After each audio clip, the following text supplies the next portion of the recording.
मित्रों नमस्कार। एक निवेदन। मैं पूर्व सैनिक सुनील बोखंडी, संयोजक मिशन सांस्कृतिक कोटद्वार।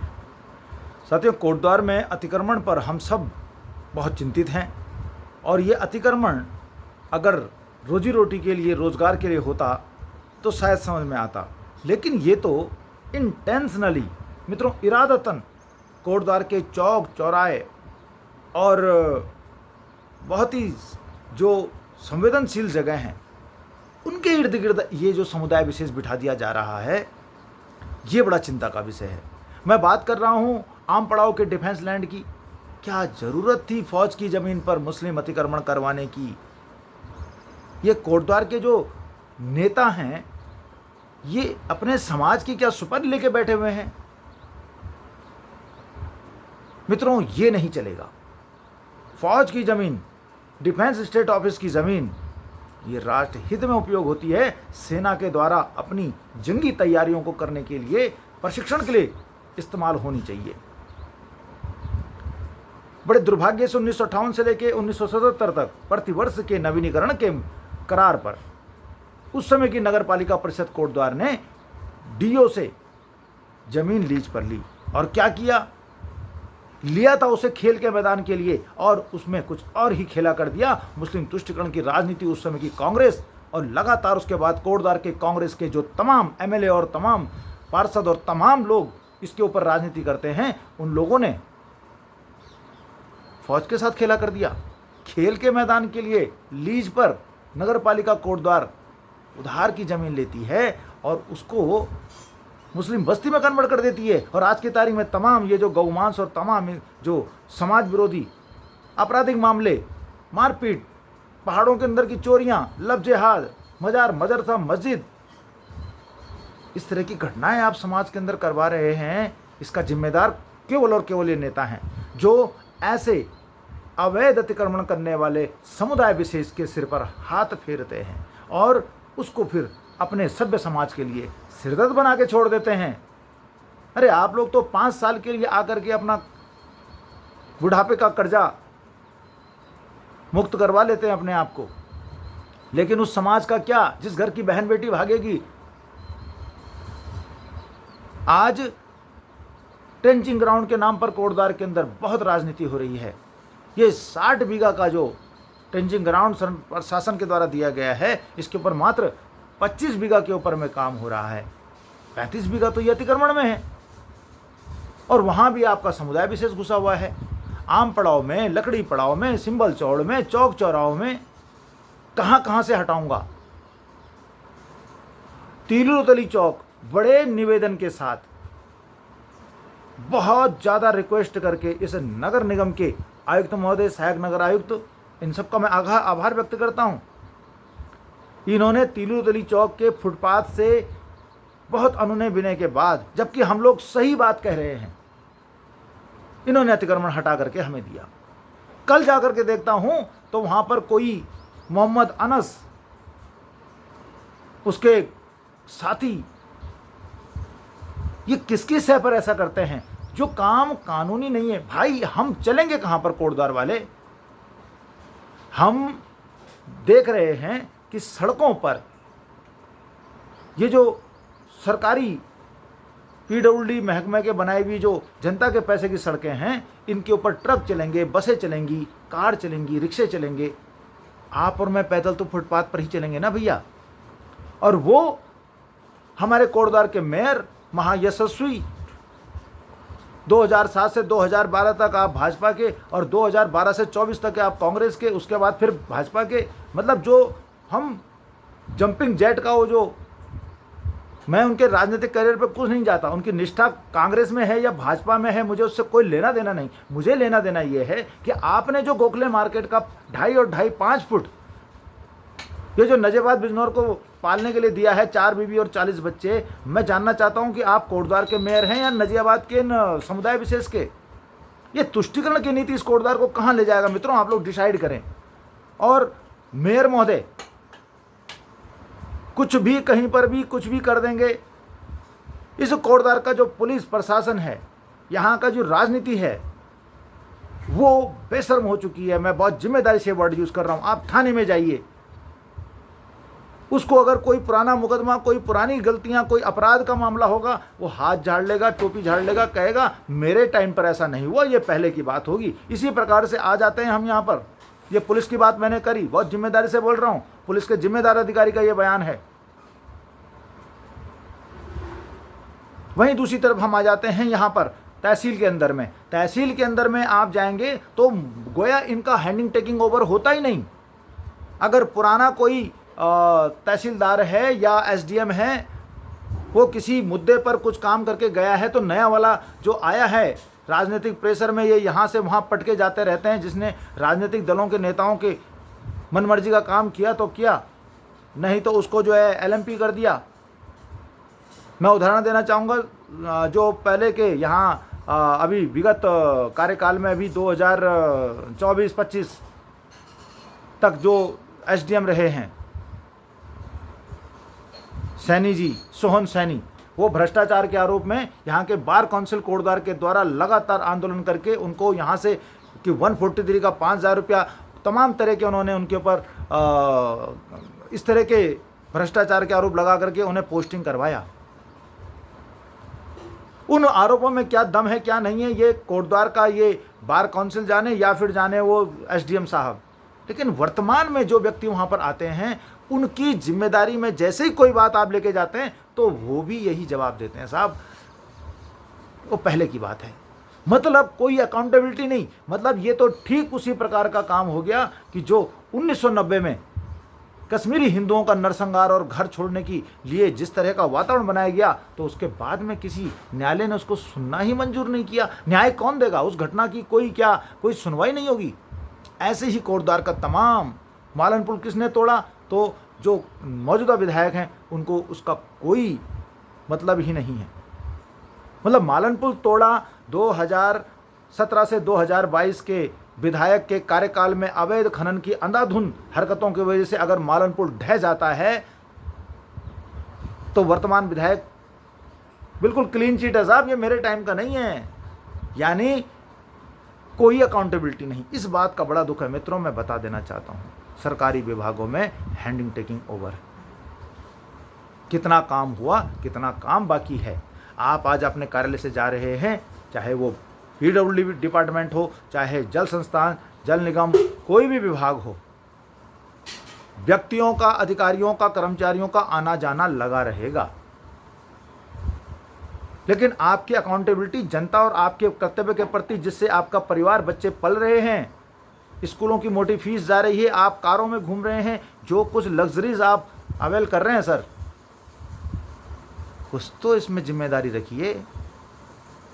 पहले अगर बहुत बड़े क्राइम हो चुके होंगे तो अब का वाला उसको कोई संज्ञान ही नहीं लेगा, उसकी कोई जिम्मेदारी नहीं।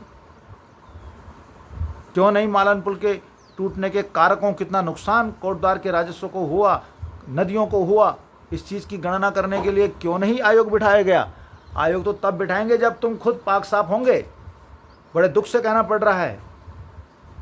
तो इस तरह का जो घटनाक्रम हमारे शहर के तमाम अलग अलग विभागों के द्वारा अलग अलग लोगों को प्रताड़ित किया जा रहा है। कोटद्वार की सड़कों का अतिक्रमण ये कौन हटाएगा? पुलिस प्रशासन कहता है मैं रिलायबल नहीं, मैं जिम्मेदार नहीं। कहता है जब मुझे आदेश मिलेगा। मैंने स्वयं सूचना के अधिकार के अंतर्गत इनसे जवाब मांगा कि चौक चौराहों के अतिक्रमण को हटाने के लिए आपने क्या किया? टोपी झाड़ लेते हैं साहब। एसडीएम साहब को पूछा, आरटीआई डाल करके गोलमोल नगर निगम, गोलमोल भाई कौन है फिर यहाँ? अंधेर नगरी चौपट राजा है क्या? कोटद्वार के बाजार और चौक चौराहों की अतिक्रमण की स्थिति देख करके तो यही लगता है, ये बड़े दुख की बात है। इसे सुधरना भी होगा। ये जनता के हित में कतई नहीं है, ये किसी के भी हित में नहीं है। मित्रों, जो प्रशासन में बैठे हुए लोग हैं, मैं उनसे भी नम्र निवेदन करना चाहता हूं, दोस्तों घटनाओं से सीखिए। बनफूलपुरा के अंदर 350 से ज़्यादा पुलिस वालों के सिर फूटे, इंक्लूडिंग उनके सीनियर ऑफिसर। एसडीएम का सिर फूटा जब बनफूलपुरा की अवैध मस्जिद को हटाने के लिए अदालत के आदेश से आप वहां जाते हैं। अभी आने वाले दिनों में कोटद्वार के डिफेंस लैंड के अंदर जब आप जाओगे, अवैध अतिक्रमण को हटाने जाओगे, कोटद्वार का पुलिस और प्रशासन, तो जिन लोगों को आज आप पाल रहे हैं, राजनीतिक दलों के नेताओं के संरक्षण से जिन लोगों का आप आज संरक्षण कर रहे हैं, ये देखना, ये गैर कानूनी काम करने में देर नहीं लगाते। और अगर आपको कोई ज़्यादा सेकुलरिज्म और बहुत बड़ी शिक्षा मिली हुई है तो ये एक फौजी का कहा हुआ आपको हमेशा याद रखना चाहिए। हम लोगों ने फौज की वर्दी में इन्हीं तत्वों के द्वारा, इन्हीं जिहादी तत्वों के द्वारा पत्थर तक अपने ऊपर झेले हैं। और वो इसलिए क्योंकि जब आप गंदगी को साफ करने जाते हो, गंदगी आप पर चिपकने का प्रयास करती है। तो मैं तमाम अपने भाइयों से, उन जो खाकी वर्दी पहन के चल रहे हैं या सरकारी पदों की कुर्सियों को आसीन हैं, काम में ईमानदारी रखिए, पारदर्शिता रखिए, अपने वतन को, अपने फर्ज को, अपने उस पवित्र ध्येय को सामने रखकर चलिए जो आपके सामने नौकरी प्राप्त करने से पहले था। मैं क्या करूँगा? मैं एसडीएम बनूंगा, मैं एसएचओ बनूंगा, मैं आयुक्त बनूंगा, मैं मेयर बनूंगा, मैं विधायक बनूंगा, और अपने समाज, अपने जनता, अपने क्षेत्र के लिए, अपने देश के लिए ईमानदारी से, वफादारी से, समझदारी से, मेहनत से काम करूंगा। ये संकल्प हर किसी का होता है। और मित्रों, यही कसम खिलाई जाती है आपके फौजी को। मैं गढ़वाल राइफल का हूँ। हमारा जो कालों का डांडा में जो एक गढ़वाली सोल्जर की प्रतिमा के आगे सेंटर परेड ग्राउंड सीपीजी में जब हम कसम परेड करते हैं तो हमें यही बात याद कराई जाती है, गीता के ऊपर हाथ रख करके, कि हम अपने उच्च अधिकारी के उस आदेश को अपने प्राणों की बाजी लगाकर भी पूरा करेंगे, चाहे मुझे हवा, पानी, आकाश, जमीन, जिस किसी रास्ते भी जाने का आदेश मिलेगा। और हम करते हैं मित्रों। हर फौजी अपनी जान की बाजी लगा करके अपने देश की माटी को बचाने के लिए सुप्रीम सैक्रिफाइस तक देने के लिए पीछे नहीं हटता। मुझे आश्चर्य है, इस कोटद्वार का अधिकांश नागरिक वो पूर्व सैनिक है या सेवा सैनिक है। जो विधायक भी है वो भी अपने आप को सैनिक पुत्री कह करके गौरवान्वित होती है। जो मेयर भी है वो भी अपने सैनिक परिवार का दम भरते हैं। तो भाई, ईमानदारी से काम करने में वो सैनिकत्व भी लाइए। मित्रों, मैं इस बात का सख्त विरोधी हूँ, कोई ये कहे कि मेरे घर में फौजी है, मेरा पिताजी फौजी है, तुम फौजी नहीं हो। यहाँ पर ये बात समझने की मैं क्या कहने जा रहा हूँ। एक लोहार जिंदगी भर अपने दाहिने हाथ से लोहा कूटता है, उसका हाथ वज्र की तरह मजबूत हो जाता है, लेकिन क्या उसके बेटे का हाथ होता है? नहीं। क्यों? उसने वो परिश्रम नहीं किया, वो भट्टी के अंदर हथौड़ा चला करके अपने आप का जिस्म नहीं तपाया। और तो और लोहार का भी केवल वही दाहिना हाथ लोहे का बनता है, बायां हाथ फिर भी कमज़ोर रह जाता है, क्योंकि ये बायां हाथ दाहिने हाथ की तुलना में वो परिश्रम नहीं करता, वो रगड़ा नहीं खाता। इसी तरह से फौजी पिता है, तुम नहीं। इसीलिए भारत सरकार फौजी को पेंशन, मेडिकल सुविधा, सीएसडी फैसिलिटी, वो सारी चीज़ें प्रोवाइड कर रही है, आपको नहीं। इस बात को समझने की आवश्यकता है। जो तप करेगा वो तपस्वी कहलाएगा। तो ये जो तमाम तरह की बहुत सारी परिभाषाएं, ऊट पटांग सा जो तर्क कुतर्क देने वाले तत्व हैं, ये सुधर जाएं। हम लोगों को आज अपने समाज को सही दिशा में ले जाने के लिए आगे आना पड़ रहा है। तो हम बोलेंगे कि कोटद्वार का तिलोतली चौक, ये हम लोगों ने बहुत अनुनय विनय करके प्रशासन, नगर निगम से खाली करवाया। आज पुनः यहाँ पर किस है पर ये समुदाय विशेष नजियाबाद, बिजनौर, धामपुर, मुरादाबाद, सहारनपुर, देवबंद, पश्चिम बंगाल, बिहार, म्यांमार तक का, रोहिंग्या, बांग्लादेशी तक कोटद्वार के माध्यम से गढ़वाल के अंदर पेनिट्रेट करता चला जा रहा है। वहाँ डेमोग्राफिक चेंज, मजार, मदरसा, मस्जिदों की राजनीति। आज उत्तराखंड की राजधानी देहरादून को बकरीद के नाम पर डिस्टर्ब किया जा रहा है समुदाय विशेष द्वारा। काहे भाई, ये खून खराबे का कौन सा त्यौहार होता है? ऐसा तो देवभूमि में कोई त्यौहार नहीं होता। खुशियां बांटने का, जीव हत्या देवभूमि में न केवल महापाप है, अक्षम्य है, और जिसे कहते हैं गैर जरूरी है।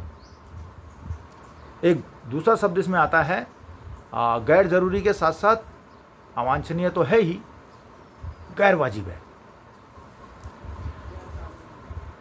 मित्रों, ये इतना निवेदन मैं आपके साथ अपने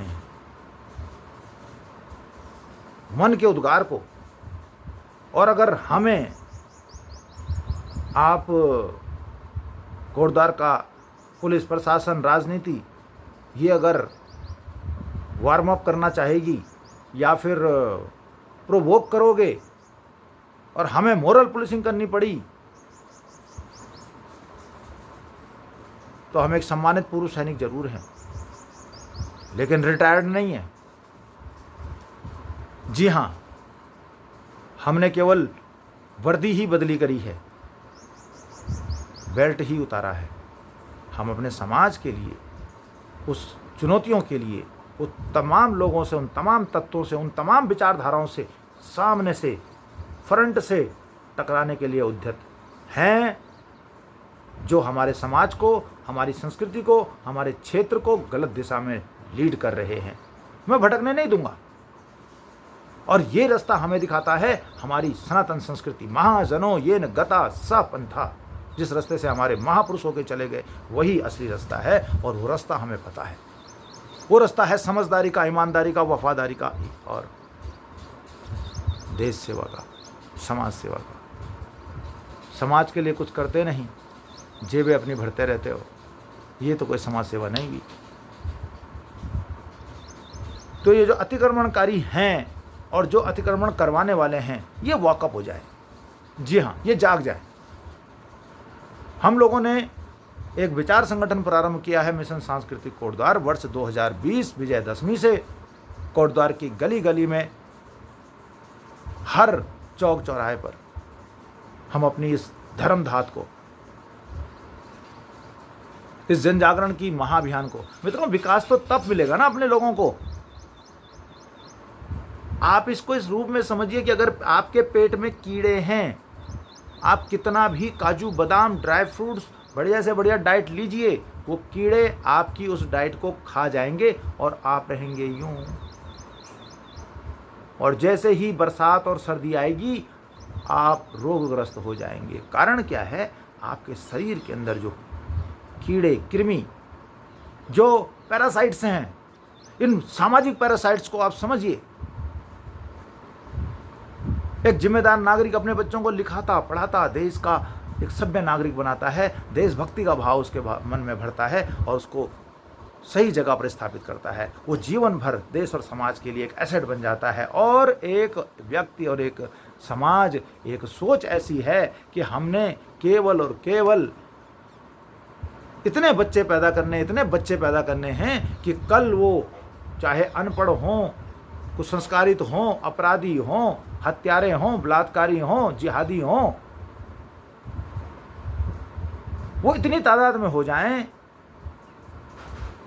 कि वो भारत के लोकतंत्र पर काबिज करने के लिए, एक और पाकिस्तान बनाने के लिए, एक और बांग्लादेश, एक और अफगानिस्तान, एक और इंडोनेशिया, जावा, सुमात्रा, तमाम देश को विखंडित करने वाले सोच को आगे बढ़ाएं।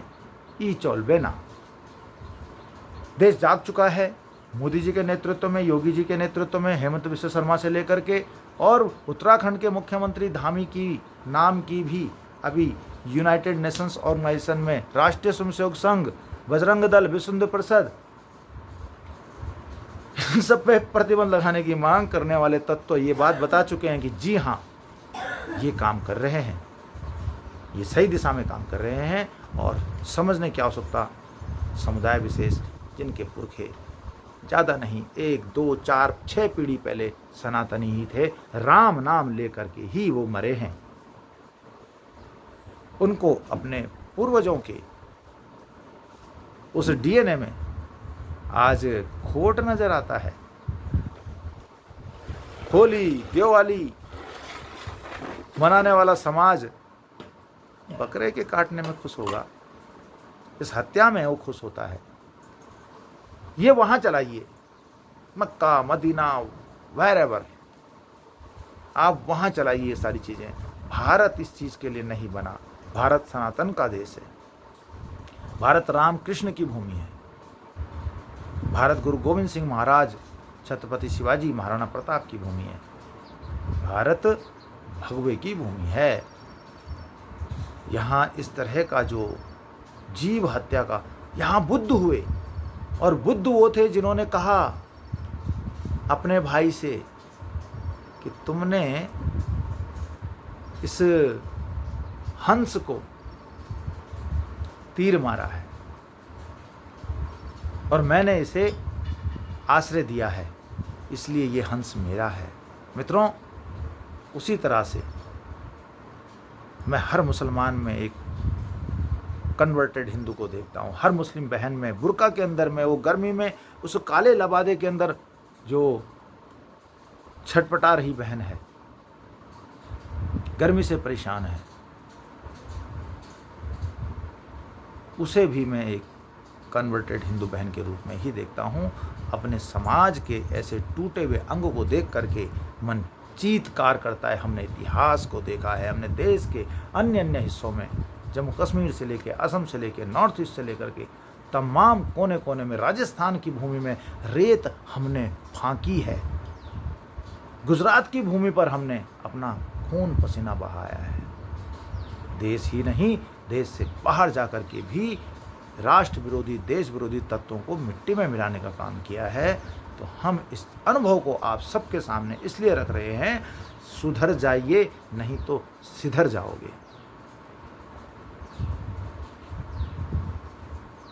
ज़्यादा सेकुलर होने की आवश्यकता नहीं है, ज़्यादा बुद्धिजीवी बनने की आवश्यकता नहीं है, ज़्यादा सो कॉल्ड इंटेलेक्चुअल बनने की कोशिश मत कीजिए। महाजनों ये गतासा पंथा, जिस रास्ते से महापुरुष होके चले गए हैं, और महापुरुष भी वो कौन, जिन्होंने अपने शरीर को, अपनी हड्डियों को दान करने के लिए क्षण मात्र भी नहीं सोचा, क्योंकि समाज का हित उसमें था। मित्रों, हमारे को उसी परंपरा में आगे बढ़ना है जिन्होंने सनातन को और हमारे देश को महान बनाने में अपना योगदान किया। आज सनातन संस्कृति ही बहुत ज़्यादा संकट में इसलिए है क्योंकि हमारा स्वयं का चरित्र दोगला हो गया है। आश्चर्य होता है, बंगाल के अंदर का वो तमाम हिंदू, वो बकरीद पे जो है गाय काटने के लिए वो मुसलमानों को बेचने आ गया। मुसलमान कह रहा है मुझे नहीं चाहिए भाई, क्योंकि यहाँ भाजपा की सरकार आ गई है, वो जो है बकरीद के बाद, है ना, कुछ और कर देगी, जो शुभेंदु सरकार हैं। तो आज हमारा चरित्र वास्तव में प्रश्न चिन्ह के अंतर्गत है। हमें अपने चरित्र पर ध्यान देने की आवश्यकता है। हमने उस गाने को बहुत गाया, काहे गाया भाई, छाप तिलक सब छीनी। जो छाप तिलक है वो छीन गया, तुम बड़े खुश हो रहे हो, काहे भाई। ये छाप तिलक ही हमारी पहचान है, और हर चीज में, सनातन में वैज्ञानिकता है, विशुद्ध वैज्ञानिकता। चाहे शंख बजाना हो, चाहे जनेऊ धारण करना हो, चाहे तिलक लगाना हो, चाहे शिखा रखना हो। तो मित्रों, मैं इस विषय में केवल कोटद्वार के संबंध में ये कहूँगा कि हम लोग अपने माटी के लाल बने, माटी के दलाल ना बने।